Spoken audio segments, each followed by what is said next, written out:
તો આ છે અમારા ફાધર ની કંપની કરોડો રૂપિયાની. અહીંયા કઈ એસી કે પંખો કે એવું કઈ ન હોય. કુદરતી હવા આવે તો ઠીક, બાકી તડકો ને ટાઈટ ખાવું પડે.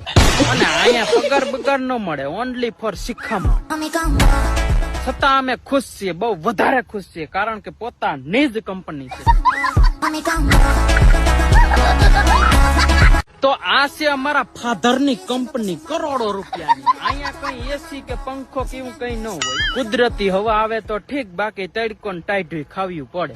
અને અહીંયા પગાર બગાર ન મળે, ઓનલી ફોર શિખામણ.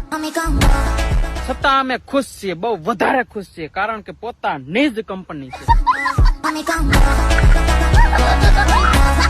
તો આ છે અમારા ફાધર ની કંપની કરોડો રૂપિયાની. અહીંયા કઈ એસી કે પંખો કે એવું કઈ ન હોય. કુદરતી હવા આવે તો ઠીક, બાકી તડકો ને ટાઈટ ખાવું પડે.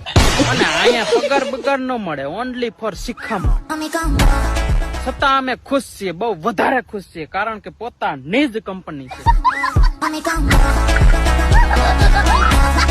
તો આ છે અમારા ફાધર ની કંપની કરોડો રૂપિયાની. અહીંયા કઈ એસી કે પંખો કે એવું કઈ ન હોય. કુદરતી હવા આવે તો ઠીક, બાકી તડકો ને ટાઈટ ખાવું પડે. અને અહીંયા પગાર બગાર ન મળે, ઓનલી ફોર શિખામણ. છતાં અમે ખુશ છીએ, બહુ વધારે ખુશ છીએ, કારણ કે પોતાની જ કંપની છે.